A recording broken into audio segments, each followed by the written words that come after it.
Hi, everyone. Thank you for joining us. We're letting everyone come into the room, and we'll get started shortly.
Okay.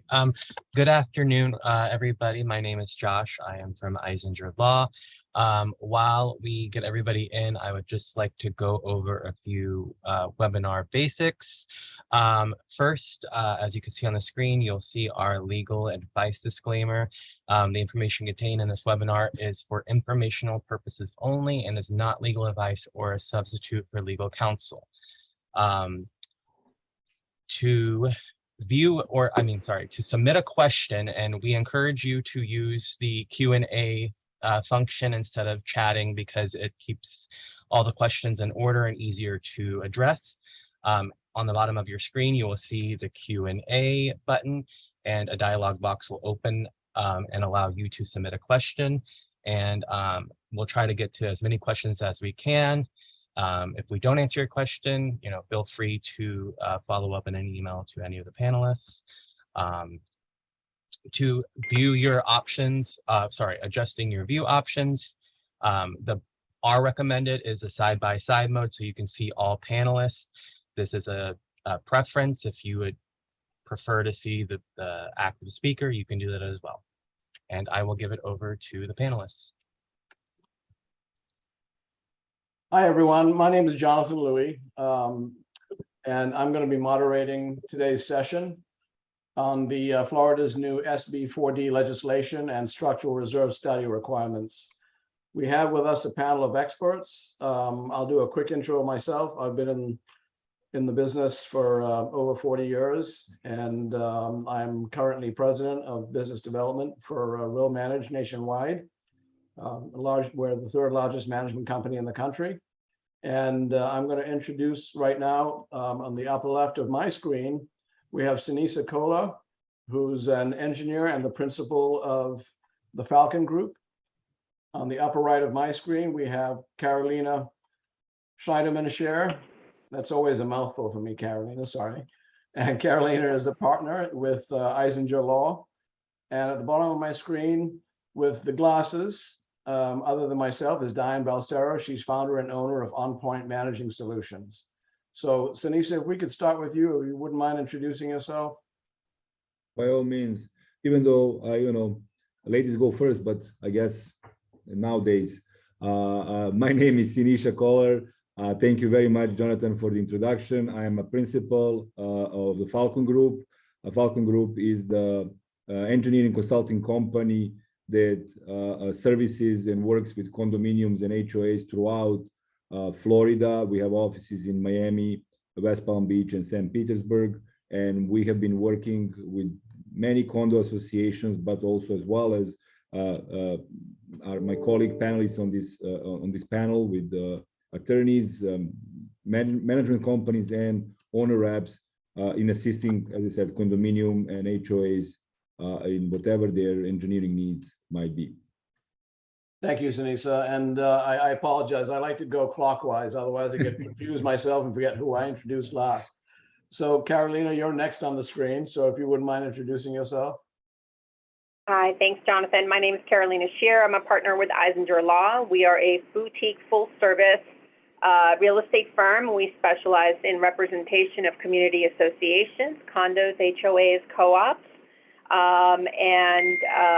we are fully prepared to assist our associations with all of the implications regarding the new statute and all of the uncertainties that we're facing with the new statute and the requirements. Thank you, Carolina. Diane, you're next. Good afternoon. My name is Diane Balsero. I am the principal and founder of On Point Managing Solutions. We are an owner's rep company that focuses on condominium associations and HOA and guiding the board members through navigating them through this tricky process of who to hire, who to engage, when and why and what, and tracking the budgets and everything that goes into anything related to concrete restoration, renovations, and capital improvements. Thank you so much, Diane. Once again, my name is Jonathan Louie, and I'm with the Real Managed family of brands. We have in Florida over about 1,000 communities. So today we're going to be discussing two of the key points. I really want to thank the panelists for giving me some really wonderful questions to ask, which will hopefully generate more questions from the audience. And we're going to break this down into two separate categories. One is the milestone inspection report requirements, and the other one would be the structural inspection reserve study requirements. So let me get started. Who must complete, and we're going to refer to this as MIR and SIR, just so that it's not too much of a mouthful. So on the milestone inspection reports, aka MIR, any condo, who must complete the MIRs, the MIR report? Carolina. So why don't we take a little step back? We've heard a lot about this new legislation. Why don't we just give an overall explanation of what MERS and SIRS are, and then we can go into the nitty-gritty. So for the two terms, MERS stands for milestone inspections. What does that mean? That is a requirement that's been put in place for the entire state of Florida, requiring the structural inspection of the building, including the inspection of load-bearing walls, primary structural members, which have to be done by a licensed architect or engineer authorized to practice in the state of Florida. This applies to all condominium and cooperative buildings that are 3 stories or more. And this is done for these buildings that reach the age of 30 years old. There's a slightly less years or more stringent requirement for coastal buildings that are within 3 miles of the coast, and that has to be done on the 25th birthday of the building. And then you have to do this every 10 years after. For those of our viewers who are in Miami-Dade and Broward counties, it's not a huge shock for you to have inspections because we have something down here known as the 40-year REACH certification. It's not identical. However, those of us in Miami-Dade and Broward counties have some familiarity with requirements that are done at the 40, 50, 60, and 70 and on lifespan of a building. We are now required to do this starting at age 30, and this is a requirement that has to happen throughout the state of Florida. What the SIRS is a structural integrity reserve study. Structural integrity report study. And what this has to do is with the reserves, and it's reserving for components that make up, and we'll go into it, the structural components of the building. And this is while all associations in the state of Florida were previously required to reserve for roofing, paving, pavement, and any other item that is over $10,000, the SIRS requirements are a little bit or much more expansive. Furthermore, there's been modifications to the statute that prevent the associations from waiving or partially waiving reserves. So that gives you an overall view of what MERS and SIRS are. We're going to now focus on the milestone inspection. And Sinisa, I guess if you want to take over, who performs Sure. these Sure. in a little bit more detail? Yes, so the milestone inspections, and Carolina touched on that subject, for people that live in Miami-Dade and Broward County are basically similar, very similar to what we have known as 40-year certification, 40 or 50-year certification. For Miami-Dade, basically not much has changed. Miami-Dade, as a matter of fact, already adopted a new law that combined what they previously had as a 40-year inspection and new state requirement for 30 years and created one big certification package that is going to be used from now on. The interesting thing with the milestone is that even though state has set the rules, the basically follow through or governing body is going to be individual building department or municipality. So they're going to be controlling whether these requirements are fulfilled or not. So for intents purposes, for people in Miami-Dade and Broward, what you've gone through with 40-year is very similar what you're going to go through with the milestone. For everybody else, it's going to be an inspection of your property performed by a licensed engineer or an architect that are going to determine the condition of your property and whether your property is in need of repairs. Now, the difference between milestone and 40 and 50 year is that milestone is split into two phases. Okay, we have phase one, which is a visual inspection of the property. And if during that inspection, the engineer determines that there are areas that would require further evaluation, the engineer will prescribe a phase two.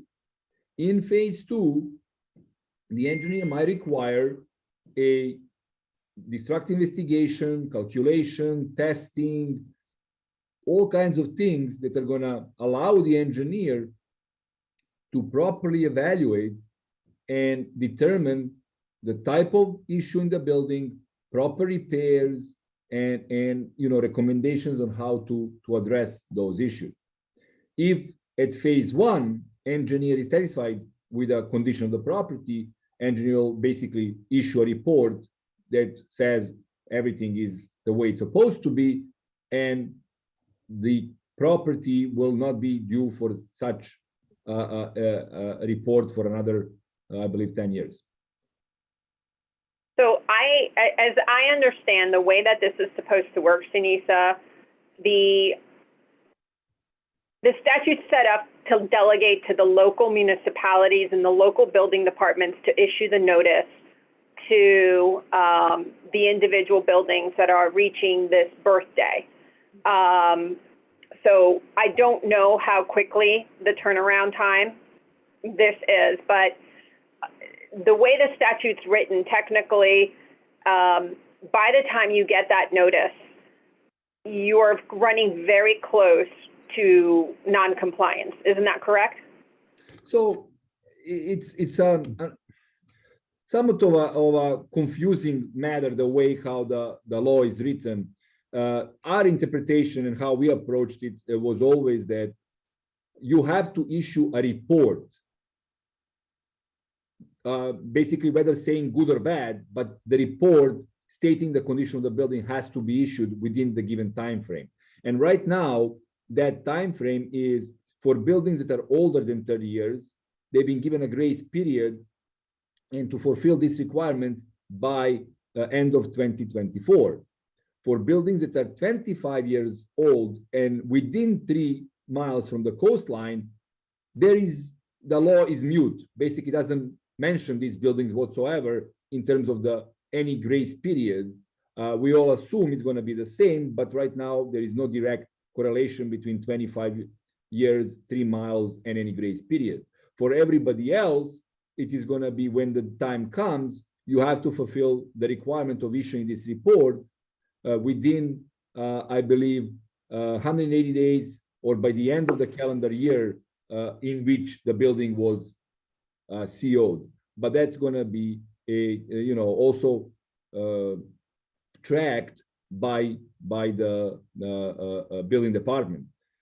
Our understanding is that the only thing that you have to provide is the report, similar to the 40 years. Now, if the report says you have to do repairs, yeah, you are now going to be under the control of the building department under the certain time frames, which are going to be for some of these repairs that are critical. They're actually giving a 1 year period for the critical repairs to be performed. Whether they're going to be extensions based on previous experiences, we assume yes. However, we also assume there's going to be much more stringent requirements to be granted those extensions, and decisions will have to prove real intent and work and reasonable circumstances why they need extension in finishing the work. Carolina, your question actually brings up a very, very important point. Something we've come across many times over the years with the 40-year recertification. With these certifications, you don't want to wait until the town sends you a letter. You want to start pre-planning anywhere from 2 to 4 years in advance to 5 years in advance if necessary. If you have an older building and you're coming up and you know there's issues, especially, and you're coming up on a 30-year milestone or a 25-year milestone, if you're within 3 miles of the coastline, you need to start planning your cash. Cash projection is extremely important, because then you can start deciding whether you think you're going to need to take a loan or otherwise. And in some cases, what we recommend is bringing in your engineer a little early so that you can get like a general idea as to what the condition of your building is, so you know how to plan and project your cash when by the time you get the notice from the town. And at that point, you need to have all your ducks in a row and ready to go, because there are timeframes that come with these inspections. We're getting tons of questions on some of the logistics here. A good one for John, who's probably in either Miami-Dade or Broward County, asking us, do we need to now do both a 40-year and a MERS? And Sinisa, I'll defer to you, but I don't think that the question is fully answered. So for those associations that recently underwent their 40-year recertification, whether or not those recertifications are going to comply with the MERS requirement. I know that when I review contracts or proposals from your company, I always raise this issue because we don't exactly, the typical 40-year inspection doesn't include 100% of the components that are supposed to be reviewed under the MERS criteria. Is that your understanding as well? Well, given that in the same law, there is milestone inspections and there is structural integrity reserve study, people often confuse the two. The milestone inspections pertain basically to only structural components of the building and are very, very similar to what 40-year certification intent was. Based on that, if you have passed a 40-year inspection, let's say 5 years ago, and you have 5 years to go before the next one, very likely is that you will be required to comply with a milestone inspection at this time period. Our experience is that local municipalities have been sending these letters out regardless whether you completed 40 years or not. Now, does that mean that you're going to have to hire a new engineer and write a new report? My fear is yes. I don't know that there's going to be many engineers out there willing to accept a report issued 5 years ago and say, yeah, we still see that's okay. I think the majority of engineers is going to just say, yeah, we understand it's difficult, but we'll have to do our own evaluation and sign the report if we find it to be acceptable. If you didn't and you are about to do your 40-year, like I said, in Miami-Dade, they already combined the processes. So my expectation is Miami-Dade, which City of Miami and Miami Beach are most likely to adopt, you will only do one report that is going to basically cover this requirement, because my expectation is that in the future, there is not going to be a 40-year for Miami-Dade. There's only going to be SB4, which is going to be a 30, 25-year report. So whoever completed one, chances are you will have to do it again. Whoever didn't complete one and it's about to, chances are you will only complete one single report, which is going to be combined milestone for a year. We have a couple of questions on who has to do this. And in the opening, I explained that it has to be, or I think I explained, that it has to be buildings that are 3 stories or more. So we have a lot of different type of communities. Some communities are raised, meaning that they'll have a parking structure beneath. It'll be a total of 2 habitable spaces and a parking structure beneath. There'll be some duplexes. There are some townhouses. So let's go over the types of different construction that is applicable here.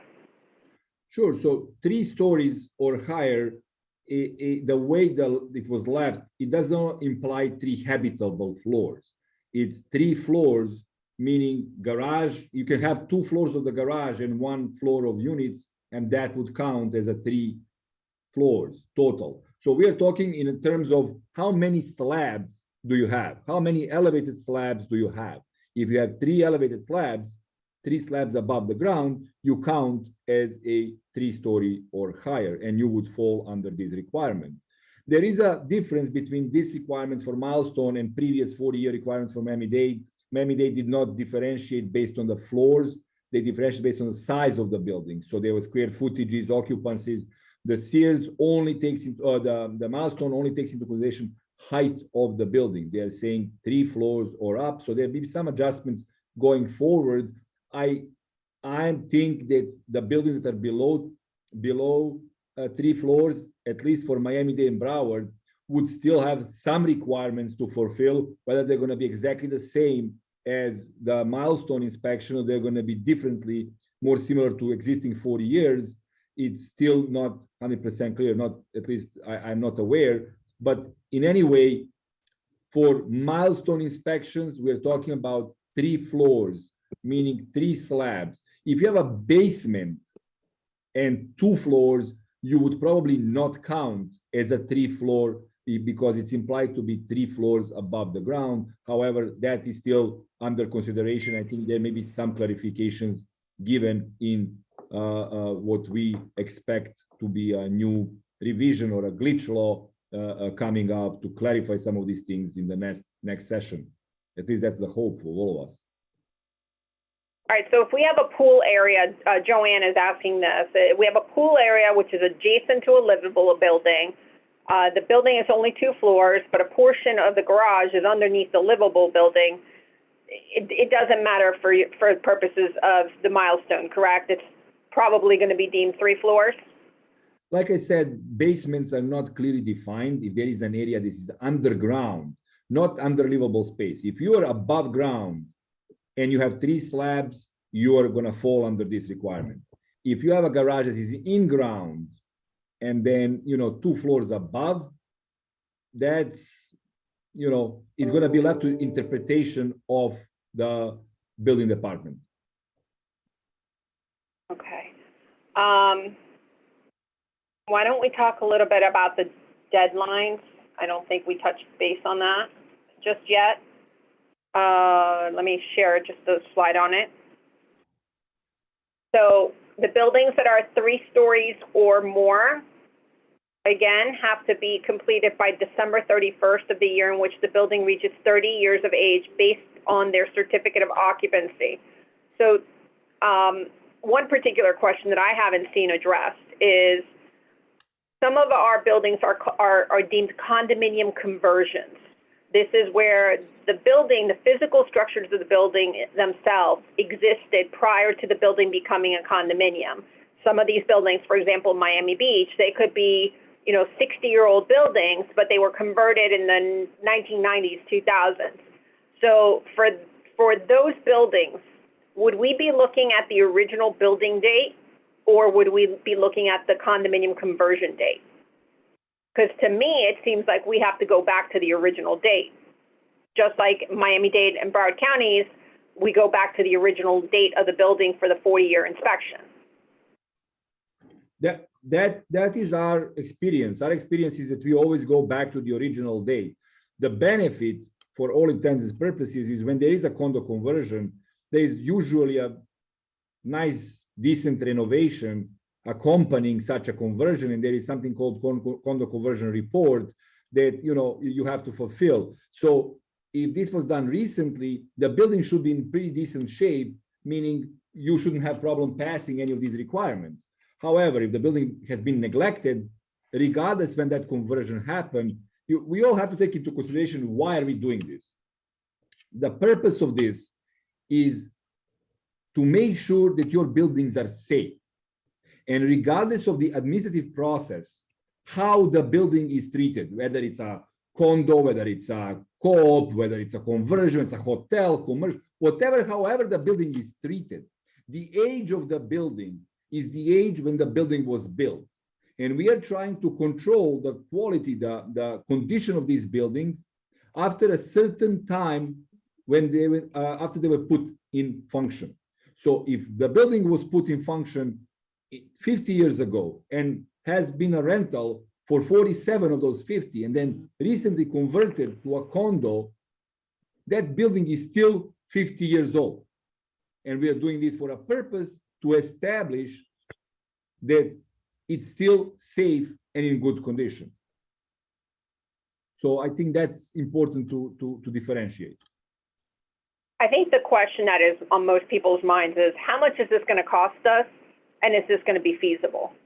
Somebody asked, and I can't corner you on this, how much should an association expect to spend on a MERS report, phase 1? Okay, so I will tell you this. I will answer the first part of the question. I will let Diane answer the second part of the question, which is going to be, if the building doesn't pass, how much does it cost then? But the first part, how much is the engineer going to charge for this type of work, is going to depend obviously on the size of the building, on the number of floors, the area, number of units, and so on and so forth, number of amenities, how many areas need to be inspected. But phase 1 of these inspections, my assumption for, let's say, high-rise building or mid-rise to high-rise building, probably in excess of $10,000 per inspection. That's phase 1. Phase 2, nobody really know until we finish phase 1. But phase 1, as I said, north of $10,000 would be my estimate for mid-rise buildings. For high-rise buildings, I wouldn't be surprised this goes even way higher than that. Now, if things not go well and you need to do a capital improvement project, how much would that cost you? I guess Diane could give you a better answer what her experiences are. Sure. So like you say, it really depends on the level of the scope of work. If we're doing minor concrete restoration, stucco, and painting, that's different than column repairs requiring shoring, requiring roof replacements. So it really varies depending on the scope of work. But right now we're trending for buildings that are about 15 stories high, around 300 units. We're in the millions. Again, depending on the level of repairs that are required. But yeah, it can get expensive. But the one benefit of really truly bringing on an owner's rep is to help you vet that, go through the scope, meet with various contractors to be able to get pricing from different entities and make sure that the bids are leveled, and try to negotiate good pricing for those associations that have kind of the necessary requirements to meet these inspection requirements to get their certification or their check plus from the engineers. So that's one thing that we do for you, is make sure that we get the best pricing possible. Diane, there's something that tends to happen on a regular basis, is where a community thinks that their property manager, the community association manager that they have assigned, can be the one to keep an eye on things and get bids and can you please give the pros and cons of that whole scenario? Because that sometimes is what causes the most problem. You got someone with no license trying to, do something that is completely out of their scope. Yes, sure. So there is a very distinct difference between a property manager and a project manager.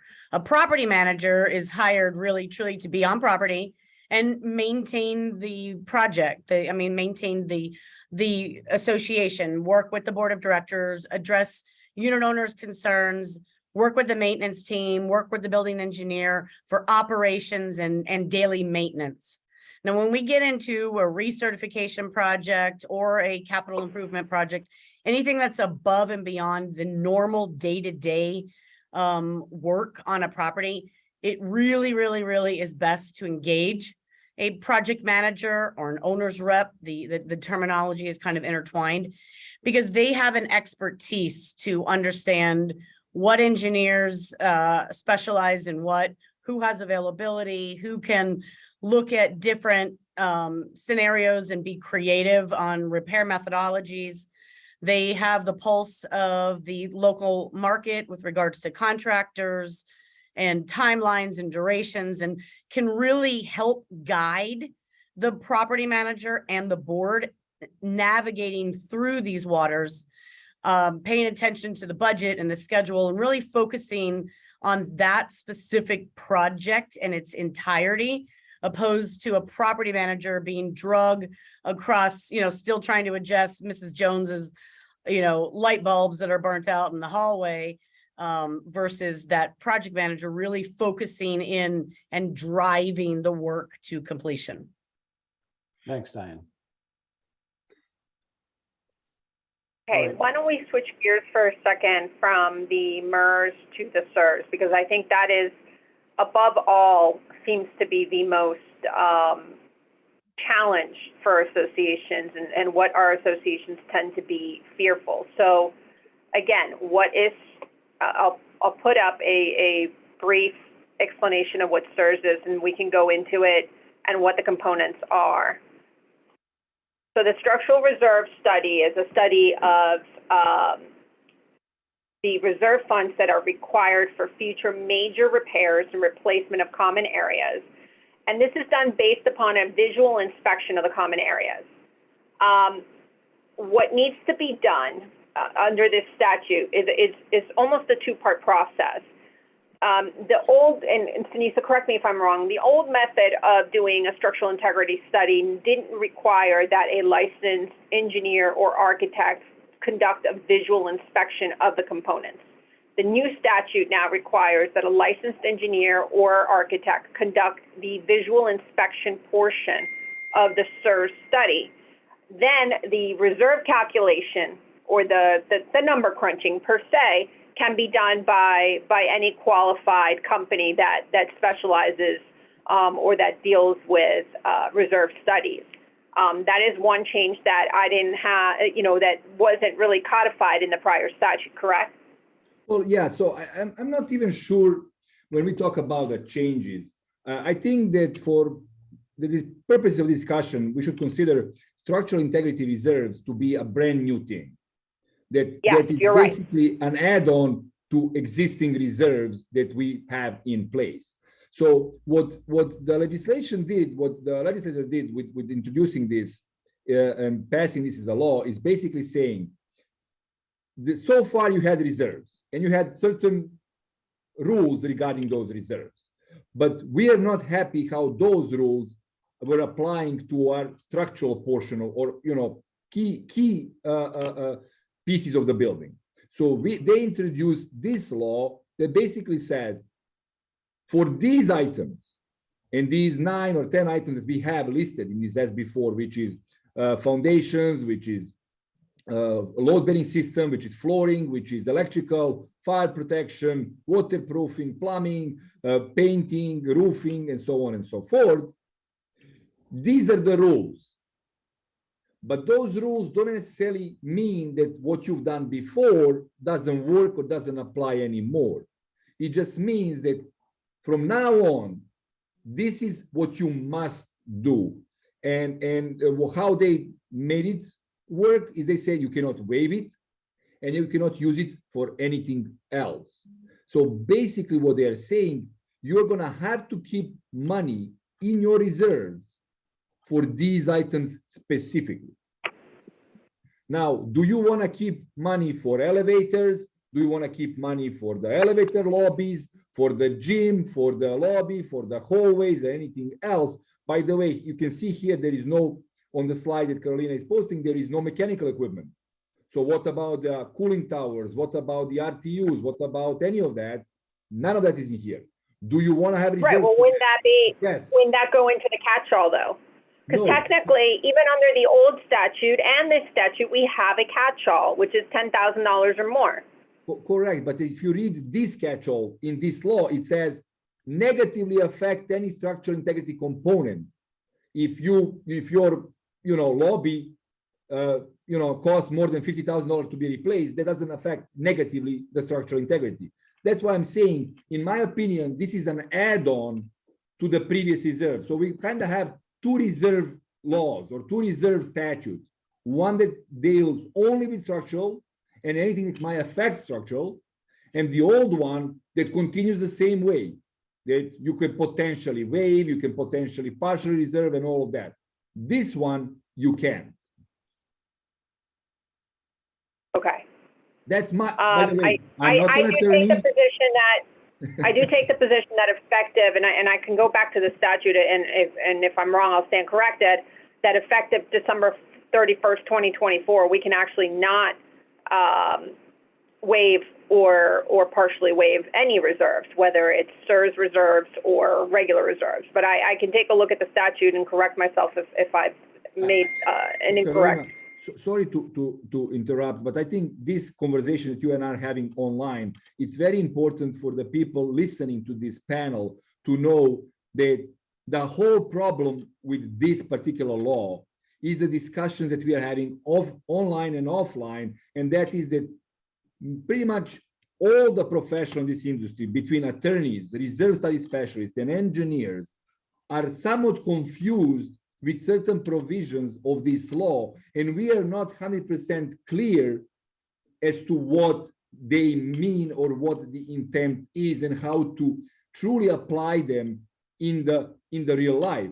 I personally have had conversations with people that are working with building commission, we are working with legislature in trying to understand these laws, and brought some of these things to them, to their attention, with the answer being, oh, that's a good point. We didn't think of that. So we have to, and I know that that's not what you want to hear when you were listening to a panel trying to explain to you what you need to do, but there is really a lot of things, especially pertaining to the structural reserve study. Milestone, I think there is really not much that we need to clarify, but structural reserve studies, I think, have more things that are really not clear that impact practicality of doing this in the field. Sinisa, there are many lobbying groups right now that are working to move the extreme reaction to this, including the Florida CEOs of management companies. But Carolina, I have a quick question for you. I just want to confirm that these reserve requirements are not just for over 3-story buildings. These are all buildings, correct? That's correct. So when you look at the statute, it doesn't limit the SERS requirements to three stories or more. The biggest concern is this going to bankrupt our associations? How do we interpret this? I mean, Sinisa, what is a load-bearing wall or other primary structural members or foundation? How in the world can we possibly allocate a reserve for this? Oh, and that's a great question, and that's one of the reasons why I'm interpreting things the way I am, only because it's impossible to do that. I mean, it's not impossible for me to tell you how much it's going to cost to replace a load-bearing wall or other primary structural members, or for that intent, how much does it cost to replace a foundation on a building?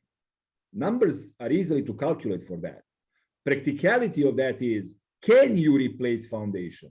Can you replace a load-bearing wall? When you're talking about let's say an elevator. Can you replace an elevator? Yeah.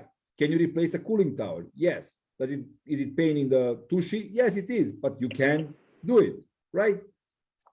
Can you replace the foundation? No, you cannot. The foundation can be strengthened, repaired to a certain extent, but after a while, you can.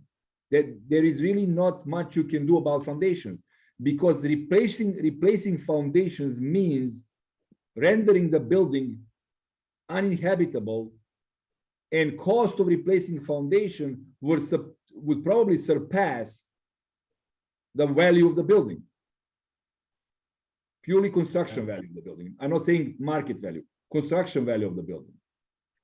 Along those lines, the windows, some of our associations, or many of our associations, raise the issue, well, wait a second, unit owners are responsible for windows. Why am I reserving? And there's been some discussion. Look, everybody, we must let everybody know that there is a lot of push for a change. This particular piece of legislation, it has a good meaning, and there was a good drive, and it means well. Okay, we're not saying it doesn't mean well. The ultimate goal is to make buildings safer, to make associations operate better, but it has glitches. Okay, and there is a push, and there is proposals and discussions with the powers that be, if they have that power, to make changes. Windows is one that needs clarification. I've heard the general consensus amongst practitioners is that the statute probably meant to address windows in the context of common element windows and not necessarily individual unit owner windows. The problem with that is if you want to make the building secure, if you want to make the building watertight, and you want to make sure that the building is safe, there has to be some mechanism by which the association causes the replacement of windows within unit owners' control. And your governing documents usually have that. So another line of discussion that I've heard is, well, maybe we need to have some money set aside to be able to enforce the governing documents so that all the windows will be replaced. Again, the answer is not clear, but it just goes to show, as Denise's saying, that they place these categories as requiring reserves without necessarily fully clarifying how you reserve for these items, given the way that the documents are provided, or the physical barriers to reserving for such a component.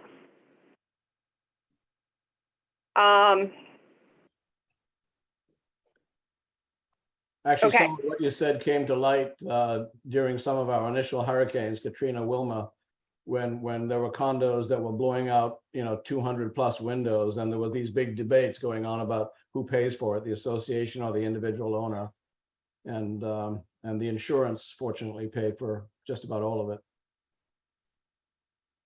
The association. Look, the one thing I think we're going to see, unfortunately, the southwest coast of Florida was decimated by this last hurricane. So on top of having an insurance crisis, now we have a deadline that seems somewhat unachievable. Denisa, does Florida have enough engineers to perform both the SIRS and the MERS that are required to be performed? Well, my assumption is not, only because, the engineers have their ongoing work as well. It's not like we're just going to stop everything that we are doing right now and commit ourselves doing these inspections left and right. So there is probably not going to be enough time. There is enough engineers given enough time, but for the given time frame, I think it's going to be very difficult to produce, all these reports and everything. And listen, time has passed since beginning of June when this law has passed, and now it's mid-October. There hasn't been a lot of movement in that direction. Some associations are asking, some are not, but we already kind of lost 3 months, and I think everybody's waiting to see what's gonna happen. That's with Milestone. With Sears, I think it's gonna be even worse. I think Sears are gonna be way more difficult to achieve, simply because due to the fact that the law now requires engineers, professional engineers, to inspect all of these items. You now need multiple engineers. Structural engineer cannot inspect fireproofing. Structural engineer, I mean, should not be inspecting. Can he? Probably, he or she, but plumbing shouldn't be inspected by structural engineer. Electrical system should not be inspected by structural engineer. So you need multiple engineers to inspect all of this, dissect this data, give it to the reserve study specialist, or them do it themselves, and then produce a report. Sinisa, the light in the tunnel is that there's 1,100 net people moving to Florida every single day. Hopefully there's a few engineers in that group. Yeah, I guess that will be the the hope. We'll see. It says that one of the questions for a 3-story building that has a solid ground slab for a foundation, will it be a requirement to have a SIRS study if there is no structural issues, including load-bearing walls, floor, etc.? You answered it in a way earlier, but this is the whole study as opposed to waiving and funding reserves. I think that, again, we're talking about milestone versus reserves. Milestone, 3 stories and up. Reserves, as Carolina is saying, and I'm not 100% sure of it. Again, I'm not attorney, but I think that if SIRS applies to every building, regardless of its height, you cannot, then you're covered by it. You're not covered by milestone. You don't have to do milestone, but you still have to do SIRS. By the way, SIRS also applies to any building of any age. There is no, for SIRS, there is no limitation. I'm 30 or 40 or. There's also, I'm sorry, sir, when we talked about milestone inspections, we talked about the birthday of the building, if you recall, okay? With SIRS, okay, doesn't talk about the birthday of the building. It talks about the creation of the condominium, irrespective of the birth date of the building. And the creation of a condominium takes place when your declaration of condominium is recorded in the public records. So basically, every single condominium or co-op in the state of Florida is subject to SIRS, in existence as of July when this statute was passed. Yeah, there is actual description and what needs to be done to, as in case of condominiums, in the when the time comes for the turnovers, what are the documents the developer has to prepare and deliver to the association. One of those documents is structural integrity reserve study. So that's for a brand new building. You still have to have that. There was a question regarding the MERS, the milestone inspections. Do associations have to commence the milestone? Don't associations only have to commence milestone inspection repairs within 365 days and not complete such repairs within 365 days? I think that's going to depend on the municipality. Brad, perhaps the statute, and I don't have it right in front of me, Sinisa, you would know, requires commencement on phase, if there's going to be a phase 2 on the repairs. But ultimately, your local municipality is going to dictate when they want those to be completed. I don't usually see them saying that aren't the permits usually 6-month permits that you have, and then you renew the permit per the inspections, and they just keep pushing out. But at some point, I know I go to structural review board hearings all the time, and at some point, the municipalities want to see the work done. So it's not like the goal or the intent is not that you drag out these projects 50 years down the road and kick the can down the road. Now, remember, before all this was in place, I hate to say it, but for lack of better words, kicking the can down the road was probably the most, the status quo. Most associations, I'm sorry, I don't want to generalize, but prevalent in the industry was to kick the can down the road. Prevalent in the industry was to not really take the 40-year certification as serious as maybe it should have been. Prevalent in the industry was to have associations have their attorneys go in and assist in getting extension after extension after extension. Prevalent in the industry used to be getting the fines imposed by the municipalities when the municipality finally got tired of the situation, significantly reduced.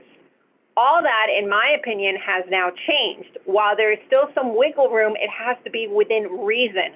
And the municipalities are not as flexible as they once were prior to all this happening. Diane, Sinisa, you deal with this on a daily basis. I'm assuming you agree with what I have to say because Absolutely. we lived it. Absolutely. I mean, majority of the condominiums, when we're brought on board, the reserves aren't there, which is a shame. And there are different municipalities, like you say, Aventura, I know, as of late, as long as you have your engineering report, your contract, and the work is being performed, they're not really pushing with fines. However, Coral Gables, you can have your engineering report, you can have your contractor performing work until it is completed, the recertification, they are fining on a daily basis if you have passed the due date. So, Yeah, just to answer your question, the repairs must commence within 365 days. If the repairs do not commence within 365 days, then the building department has the right to provide an opinion on the building, whether the building is unsafe, and whatever comes after that. But as long as you start the repairs or prove that you started repairs within 365 days after the report has been issued, again, at least you're not going to be subject to some level of fines. Okay, Gelkis, I think is the question. My building's 15 years old. Are we past due for the SERS and must be completed every 10 years? So the deadline to complete technically, the current deadline is by December 31st, 2024. The buildings, all associations will have completed a SERS study. I don't know if that's even feasible, but let's assume it is. Let's assume that we have a company and companies that have the engineers on staff and the estimators on staff to be able to pump out reports for every association. You are not past due right now. You have to comply by December 31st, 2024, and then the expectation is that your SERS reports are updated every 10 years after. Industry standards prior to all these requirements used to be that if you're going to have an official, a professional reserve study done, that it should be updated every 4 to 6 years. They're requiring these to be done every 10 years. I know that some of the concerns, and Sinisa, Diane, some of the questions I've heard, well, what about, does this account for inflation? How do we account for those kind of factors in determining reserve studies? And I honestly don't know the answer because I'm not the one that calculates that. Diane, Sinisa? sure, I'll take that. So typically we do put escalation so that the monies that are voted in at this point in time, we know kind of what it's going to be trending with inflation, things that we've seen recently, obviously with material increases, labor cost increases. We do try to incorporate some form of escalation. So in that 10-year span, it's not like you're already behind the 8 ball when that work is coming due. Okay, here's a really, go ahead, Denise, and then I had a really good question. The fact that they're saying it has to be done every 10 years is just to put some limits. You do it once and then forget about it. But our experience is that no matter what, you should be updating your reserve study every 3 to 4 years, or every time you finish a major capital improvement project, you should do a quick update. You don't have to do a full reserve, but you can always do an update to get a better numbers. Okay, so 2 somewhat related questions. 1, pooling structural reserves permitted or only straight line reserving by line? And then the second question is, the study must be done by 2024 for all buildings, and they must fully fund this reserve as well as their normal general reserve. So question number 1 versus regarding pooling or structural reserves. The way that I'm reading the statute right now, it does not appear that it allows pooling of the structural integrity reserves. That may be subject to change, but it does not appear that pooling is permitted because the language in the statute seems to indicate that the reserves may only be utilized for the component for which it's allocated. Regarding the second question, what do we mean by fully funding reserves? This is my understanding of how that works. I'm going to give an example. You have a roof. It costs $100,000 to replace that roof. The roof has to be replaced every 10 years. That means that every 10 years you're supposed to, that every single year you're supposed to put $10,000 into the reserve kitty, okay? Fully funding reserves means you have put $10,000 in your budget as a reserve item for that roof.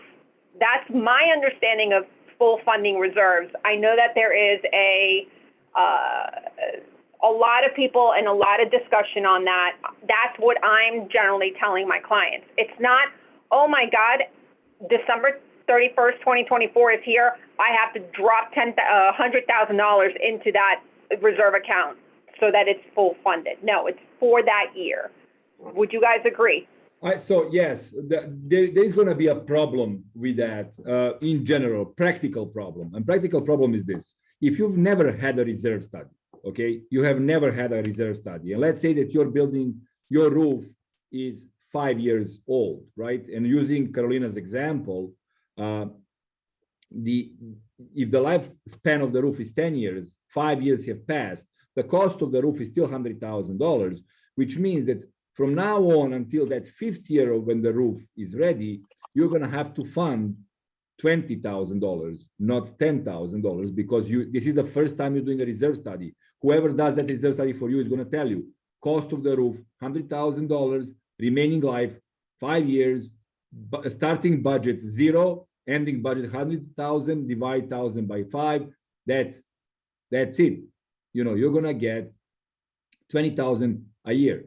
What the full funding means is you don't have to catch up the 50,000 to the point where you are and then start funding 10,000 what you missed to fund. But you're still going to have to fund more than what you funded before because you have to meet that number that you have.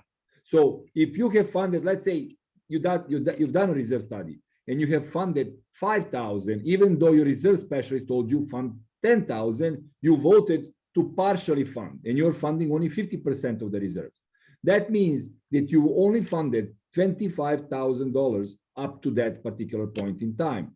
That means that for the remaining 5 years, you have to fund $75,000. So that means 70,000 divided by 5. From that point on, you're going to have to fund $15,000.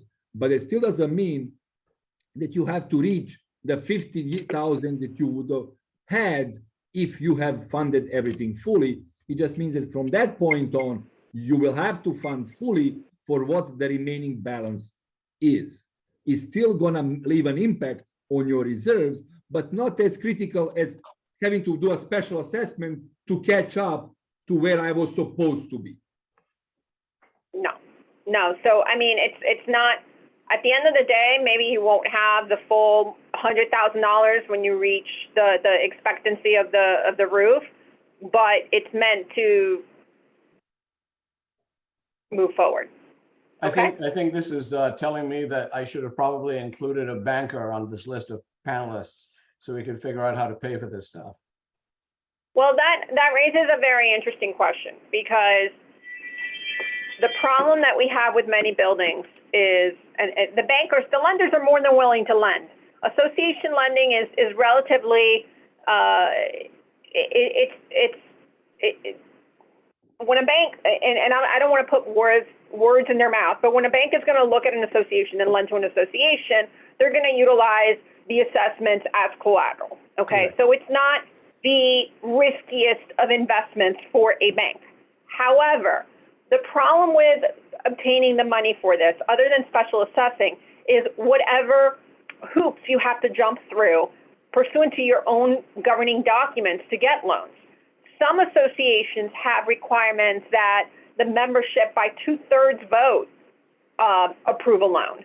Some associations don't have those requirements.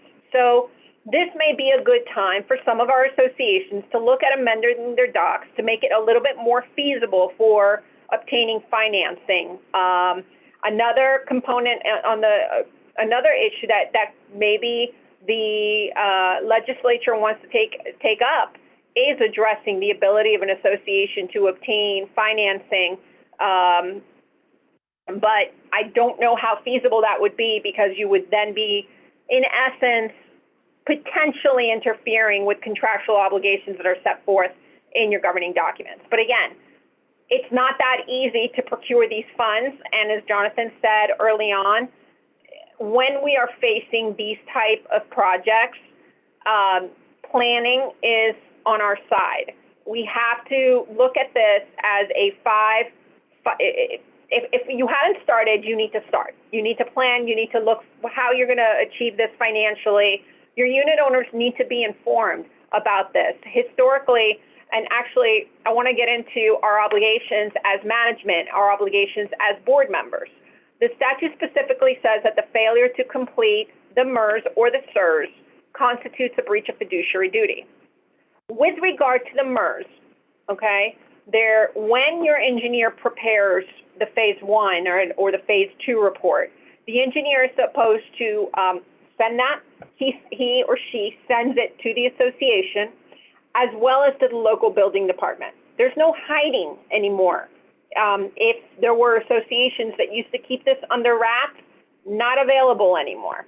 In addition to the full MERS report, the engineer is going to prepare a summary report with certain disclosures that are required by the statute.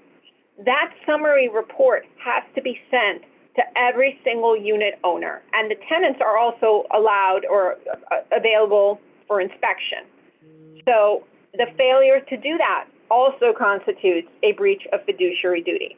That report is also posted on the condominium property. It's supposed to be posted on the association's website if your association requires to have a website. The SERS report doesn't have to be mailed out to the unit owners as a disclosure, but it is part of your official records, and it does get posted on the association's website. Both reports, both studies, must be maintained by the association for a period of 15 years minimum. And so these are requirements. The manager for any CAMs that are out there also have increased obligations with regard to this. So it's a situation where the legislature intended to prevent people from burying their heads in the sand. I mean, that's what it boils down to. Carolina, you bring up some really valuable points. So if you're within 5 years or you're at the 5-year mark of either one of these projects, you have to consider the fact that the SERS and your regular reserves that you already have, if you combine those, that is one of the most valuable tools you have for projecting where you're going to be in a certain period of time. And you need to start planning it now. So I can't say that enough. If you plan it right now, you can definitely lessen the blow when it actually comes time to get this done. How are we doing on time? Because we have 35 open questions. Okay, let's just do the questions one at a time. Anyone pick one? Tanisa, can the condo adjust the reserves annually without having a reserve study? And would you recommend that? Well, I don't know how the condo adjust the reserves annually. They would still have to go to a reserve agent who can update their reserves, but that's done standard. I mean, I know a bunch of condos that update their reserves annually based on the current conditions in the market. Doesn't mean they run a brand new reserve. They just mean, you know, if the inflation was 9% or 12%, as we had this year officially, whatever unofficial is, they, you know, just increase the pricing by 9–10% to give it more realistic outlook. So in addition to making sure that a community has decent accounts receivable and it isn't, you know, 9% or over as it used to be, do banks require an engineering report before providing a loan? Does anyone know? Well, nowadays, banks require a lot of things, not just banks, insurance companies. So everybody now requires engineers reports before they can produce something. I know that Fannie Mae and Freddie Mac also require certain disclosures by the engineer about the condition of the property. So engineering reports, having a milestone report is going to be almost necessary to be able to normally function in the building. So next question, I'm moving this along a little quickly. So we know that SERS items have to be fully funded. How about items that are not on that list of 9, like, you know, your elevators, things like that? If they already have reserve funds set aside for those, do those also have to be caught up and fully funded, or? The way I read the legislation, and again, in terms of that, I'm probably similar to anybody else who's not an attorney. You know, I read it as no, but you know, I think that the intent to fully fund reserves applies only to structural integrity items, not necessarily all other items that you might want to include on the reserve. Okay, thank you. That's how I interpret it. I just need to say that. This relates to something that Carolina spoke to earlier. If bylaws say that replacement of window slider is the responsibility of the owner, do we have to include it in the association reserve fund? I think that that's part of the glitch bill that they need to clarify. I think that the intent was to address windows from a common element perspective, not necessarily for those that are individual units. So I don't have 100% answer for you on that. I think that that's one of the items that will need to be clarified if the legislature takes on a glitch bill. Thanks. Thank you. Okay, I'm trying to find pooling. Is pooling structural reserves permitted or only straight line reserving by line? We believe that as of this moment, pooling is not permitted. Just the way that the language of the statute is written, it seems to be a straight line because it has a provision in the language that says something to the line of that you can't utilize the reserved items for any other component or anything else. So it would lead us to that conclusion. And sometimes there's a little confusion between pooling and cash flow method versus straight line. Is there any clarification on that? Well, pooling, repeat that question, please. Sometimes, you know, pooling reserves, it started somewhere around like 2002. I remember it when it first started, and you were allowed to, other than 3 specific items that they had, you were allowed to pool the rest of your components in your reserves so that you didn't have to specify how much for each component going forward. But cash flow method was something that the reserve studies were being done. A straight line would be, you've got a 20-year roof and it costs $200,000. You divide it by 20 years and that's how much you collect every year. Cash flow method, they were taking other things into consideration, like you know, preventative maintenance programs that you had in place or your cash flow. Does that still apply, or is it strictly fully funding and straight line? as far as we understand, these particular items from the SERS are going to have to be component funding, meaning each line or line funding, however you want, for each line on its own. There is a provision in here that says, you know, that such items shall not be used for anything else. Not going into semantics, you know, one can interpret that you can kind of have 2 pooled reserves, one for structural items and one for not. You know, attorneys usually tell me that I'm wrong. That's why I just say, fine, stick to the line funding for at least these items and you'll be okay. However, it should be known that that does increase the cost of reserves, meaning the funding of the reserves. Line funding increases the cost because you don't have that freedom in, you know, using funds at your leisure for each item on the reserve. Okay, we have about 5 minutes left. So do cooling towers? Sorry, go ahead. I see a question that I've never had anyone ask, and I actually just had my house tented, so that's why it's piquing my interest. What about termites? Where does this fall in? And Sinise, I assume termites would probably affect your load-bearing walls or primary structural members. Mostly, I mean, on a high-rise buildings, and we're talking about buildings 3 stories and higher, obviously, at least down here, up north and on West Coast, we might have more wood structures or structures that have more wood in there or things that are subject to termites. but that affects the roofs a lot. So that will come up as part of your milestone. We would, do inspection of the attics and all that. And if we determine there is a termite infestation, that will be part of the milestone inspection. And as such will be reported. You will have to correct that and show proof that, or do necessary repairs in order to be certified. Even now in Florida, you have high-rise buildings that have those mansard roofs, with wood structures. Those are commonly inspected, and whenever we see termite problem, we report that. Okay. So do cooling towers and elevators? Sorry. So do cooling towers and elevators qualify as an asset that could negatively affect structural integrity components? Most of the time, no. Well, how about this, Anissa? Some of those cooling towers are on stands, and those stands deteriorate, okay? God forbid that stand deteriorates, collapses, and now you have some sort of crash down into the building. I mean, I find it hard to say no when you could have deterioration in a component that could then have a domino effect on the structural integrity or the remaining components of the building. You're absolutely right. But when we say cooling towers, for us, cooling towers pertains to the actual machine.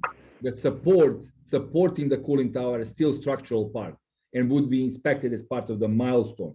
What I'm saying is you don't have to fund for a full replacement of the cooling tower just because cooling tower is old and you don't have to include it here.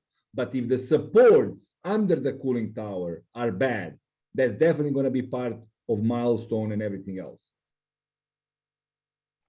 Okay, so somebody, I think Joanne, and now I lost, her name was Joanne, but I lost her message. She wanted to know if they move forward and they're diligent and they comply with the current version of the statute, are they going to be penalized if the future statute comes out with something different? I'll be honest, I don't foresee that the statute, that any glitch bill to be more stringent than what they've required. So I don't necessarily foresee how you could be penalized. Statutory, legislation is not meant to penalize you retroactively. So I don't see that happening, but I would commend our associations to try to get ahead of the curve, whether it be a shortage of engineers, a shortage of supplies. There's a lot of factors here that are going to make it challenging to comply in the first place. So I don't think that you would be penalized for complying early necessarily. This question is for Diane and for Sinisa.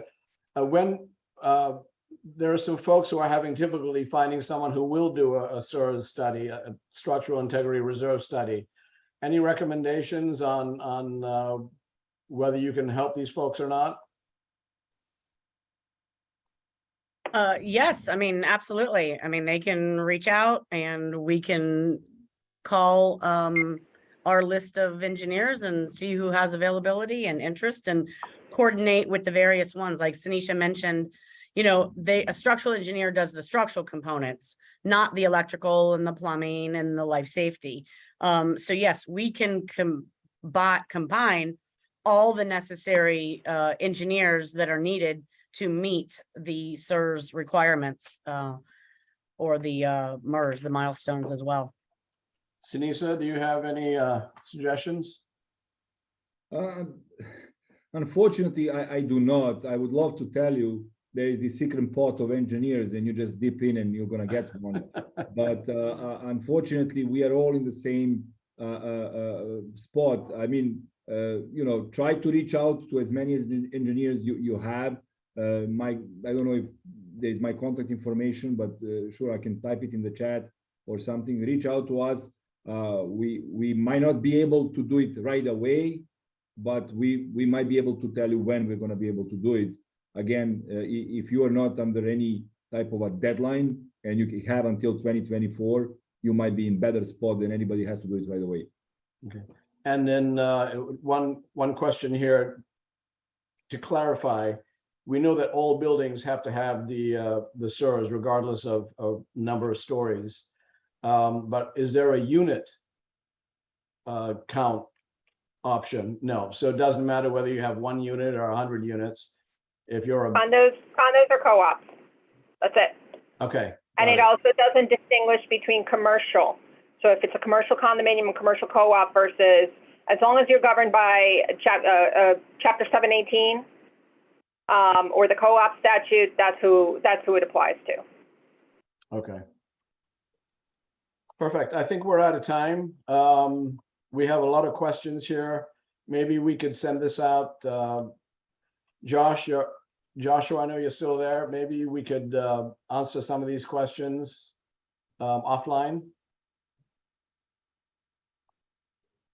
All righty then. Folks, thank you all for joining us today. We've had a good participation, and I will forward these questions to each of the panelists, and maybe we can find a way to respond to the folks. Thank you. Thank you so Thanks, much. Carolina. Thank you, Sinisa. Thank And you very thank much. you, Diane. Appreciate it. Thank you. Thank you. Bye-bye. Bye-bye.